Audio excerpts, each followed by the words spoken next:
To CZ classes आइए start करते हैं अंतर्राष्ट्रीय घटनाक्रम जून 2023 प्रतियोगिता दर्पण में ये भाग नंबर तीसरा है।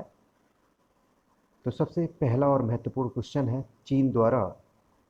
चीन द्वारा अरुणाचल प्रदेश के 11 स्थलों की तिब्बती भाषा में नामकरण करने के मामले में भारत की कड़ी प्रतिक्रिया।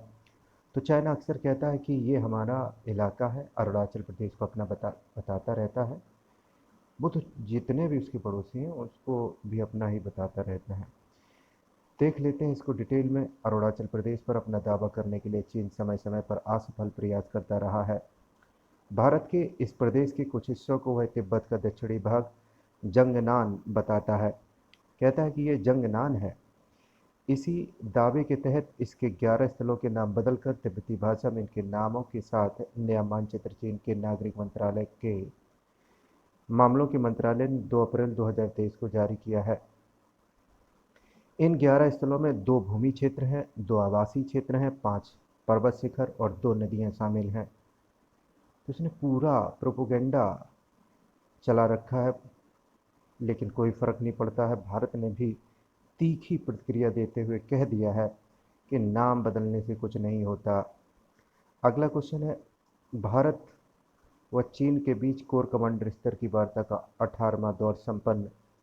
डिटेल थोड़ी सी देखते हैं। 3 वर्ष पूर्व जून 2020 में पूर्वी लद्दाख क्षेत्र में गलवान घाटी में चीनी सैन्य बलों द्वारा वास्तविक नियंत्रण रेखा पर अतिक्रमण करने के फलस्वरूप हुए सैन्य टकराव से उत्पन्न विषमताओं तथा वास्तविक नियंत्रण रेखा एलएसी पर उपजे मुद्दों को सुलझाने के लिए दोनों देशों के बीच कोर कमांडर स्तर की सैन्य वार्ता का 18वां दौर 22 अप्रैल 2023 को संपन्न हुआ है। तो वही है कि इस मुद्दे को जल्द से जल्द सुलझा लिया जाए। अब इसमें इतना ही जानेंगे। अगला है पॉइंट, जर्मनी ने अपने अंतिम 3 परमाणु संयंत्र भी बंद कर दिए हैं। जर्मनी ने अपने तीनों अंतिम परमाणु ऊर्जा संयंत्रों का संचालन 15 अप्रैल 2023 से बंद कर दिया है। इसके साथ ही विगत 6 दशकों से भी अधिक समय तक चले परमाणु युग का वहां अंत हो गया है। अपने अंतिम बचे परमाणु ऊर्जा संयंत्रों को बंद करने के पश्चात जर्मन विदेश मंत्री स्टेफी लेमके ने कहा कि नाभिकीय संयंत्र नागरिकों के लिए सुरक्षित नहीं थे, उसके साथ ही पर्यावरण के लिए भी ये घातक थे। दरअसल वर्ष 2011 में जापान की फुकुशिमा दुर्घटना के कारण हवा में विकिरण फैलने की आशंकाओं ने समूचे विश्व को भयभीत कर दिया था। उस दुर्घटना के बाद ही जर्मनी ने अपने सभी परमाणु ऊर्जा संस्थानों को बंद करने का निश्चय कर लिया था।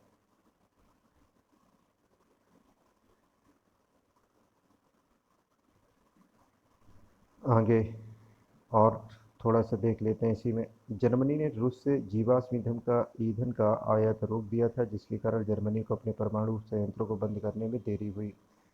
जर्मनी ने अपने परमाणु युग का अंत ऐसे समय में किया है जब अनेक देश अपने कार्बन उत्सर्जन को कम करने के लिए परमाणु ऊर्जा में अपना निवेश बढ़ा रहे हैं। दूसरी ओर जर्मनी 2035 तक खुद को पूरी तरह से नवीकरणीय ऊर्जा पर शिफ्ट करना चाह रहा है। परमाणु त्रासदियों के कारण लोगों के दिलों में बैठे खौफ के कारण परमाणु विरोधी आंदोलन वाले देश जर्मनी में परमाणु संयंत्र बंद करने का खूब समर्थन लोगों ने किया है। परमाणु विरोधी आंदोलन को प्रेरक ग्रीन पीस पार्टी ने बर्लिन के ब्रेंडेनबर्ग गेट के निकट इस अवसर के सम्मान में एक समारोह आयोजित किया है। अब इस कोटेशन को देख लेते हैं। फिनलैंड अब नाटो का सदस्य बन गया है। रूसी सीमा से सटा नॉर्डिक देश फिनलैंड अब नाटो का सदस्य बन गया। इस नाटो का यह 31वां सदस्य हो चुका है। नाटो के महासचिव जेंस स्टोल्टेनबर्ग ने 3 अप्रैल 2023 को इसकी घोषणा की। नाटो मुख्यालय पर इसकी सदस्यता की औपचारिकताएं बाद में 4 अप्रैल को पूरी कर ली गईं। तो डिटेल में थोड़ा और देखते हैं। सोवियत संघ काल में अमेरिका और सोवियत संघ के बीच तटस्थता की नीति पर रहे फिनलैंड व स्वीडन ने यूक्रेन पर रूसी हमले के पश्चात सुरक्षात्मक रवैया अपनाते हुए नाटो की सदस्यता हेतु आवेदन मई 2022 में किया था। फिनलैंड की 1300 किलोमीटर सीमा रूस से सटी होने के कारण रूस इन देशों की नाटो की सदस्यता के पक्ष में नहीं था। नाटो के सदस्य देशों में से तुर्की व हंगरी को छोड़कर शेष सभी ने इन दोनों नॉर्डिक देशों के आवेदनों का स्वागत किया था। तुर्की और हंगरी को नाटो से इनकी सदस्यता के लिए आपत्ति की थी। तुर्की ने कुर्द आतंकवादियों को पनाह देने के कारण फिनलैंड व स्वीडन पर आरोप लगाए थे। इसकी आपत्ति के चलते फिनलैंड व स्वीडन की नाटो की सदस्यता अटकी हुई थी। हंगरी का आरोप था कि फिनलैंड व स्वीडन में कानून व्यवस्था ठीक नहीं थी। नाटो में किसी देश के नए सदस्य के रूप में शामिल करने के लिए यह जरूरी है कि संगठन के किसी भी सदस्य को इस पर आपत्ति न हो। काफ़ी जद्दोजहद के पश्चात यह दोनों देश फिनलैंड को सदस्य बनाने के लिए सहमत हो गए। तुर्की की संसद ने फिनलैंड को नाटो में शामिल किए जाने के पक्ष में मतदान 30 मार्च 2023 को किया। इससे फिनलैंड की सदस्यता के लिए अंतिम बाधा दूर हो गई। इसके पश्चात फिनलैंड को इस सैन्य गठबंधन का 31वां सदस्य बनाने की पुष्टि नाटो के महासचिव जेंस स्टोल्टेनबर्ग ने कर दी। अब इम्पोर्टेंट बात है, नाटो क्या है इसके बारे में भी देख लेते हैं डिटेल में। नाटो यूरोप व उत्तरी अमेरिका देशों का एक राजनीतिक एवं सैन्य गठबंधन है। अमेरिका, ब्रिटेन, फ्रांस और कनाडा आदि देश इसके सदस्य हैं।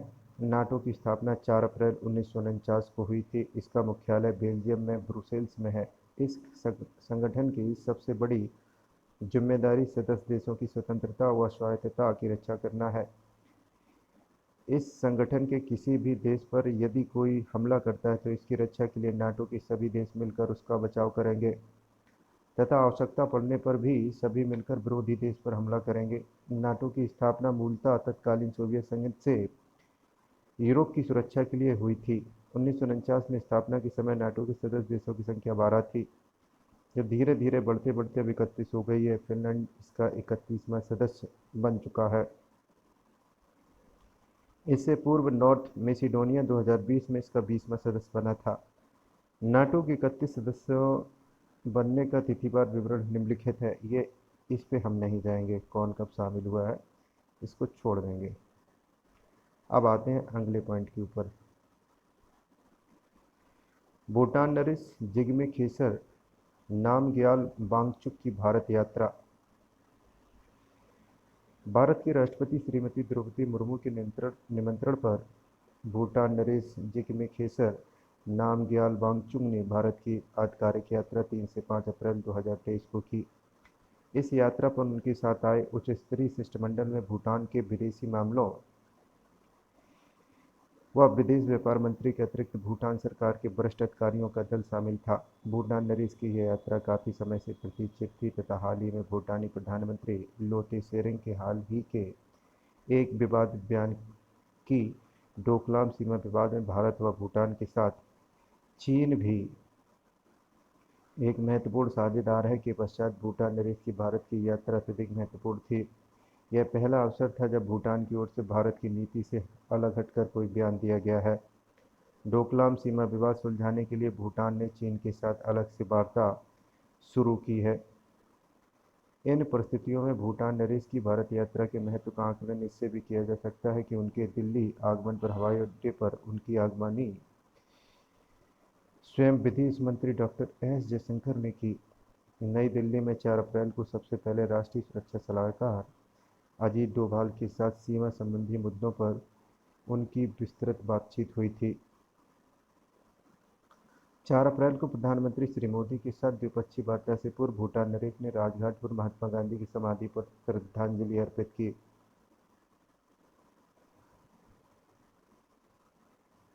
आगे बढ़ते हैं। प्रधानमंत्री श्री मोदी के साथ मेहमान नरेश की वार्ता में भारत, भूटान व चीन की सीमा पर स्थित डोकलाम का मुद्दा भी उठा। द्विपक्षीय संबंधों से जुड़े विभिन्न मुद्दों पर वार्ता बैठक में की गई। अगले वर्ष शुरू होने वाली भूटान की 13वीं पंचवर्षीय योजनाओं के लिए अपेक्षाकृत अधिक वित्तीय सहायता उपलब्ध कराने, उसके कृषि निर्यात में वृद्धि के लिए सुविधाओं का विस्तार करने तथा भूटान व भारत के बीच सीधा रेल संपर्क स्थापित करने को सहमति भारत ने वार्ता में दी। कहाँ से कहाँ तक? कोकराझार से गेलुफू तक। कोकराझार से गेलुफू तक ये रेल संपर्क चलेगा। व्यापार, निवेश एवं संपर्क के क्षेत्र में सहयोग संवर्धन के लिए रेल मार्ग के अतिरिक्त सड़क, वायु एवं अंतर्देशीय जल मार्ग के राष्ट्रीय संपर्क सुविधाओं के विकास हेतु सहमति भारत ने दी। जयगांव के निकट दोनों देशों की सीमा पर पहला इंटीग्रेटेड चेक पोस्ट बनाने की सहमति दोनों पक्षों में हुई। भूटान को अतिरिक्त ऋण सहायता उपलब्ध कराने की घोषणा भी भारत ने वार्ता में कर दी है। राष्ट्रपति श्रीमती द्रौपदी मुर्मू ने राष्ट्रपति भवन में भूटान नरेश का स्वागत करते हुए कहा कि भारत भूटान के साथ बहुआयामी और विशिष्ट साझेदारी को बहुत महत्व देता है। इस वर्ष दिसंबर 2023 में भूटान सबसे कम विकसित देशों की श्रेणी से बाहर आकर एक उच्च आय वाली अर्थव्यवस्था की राह पर आगे बढ़ने के लिए आगे बढ़ रहा है।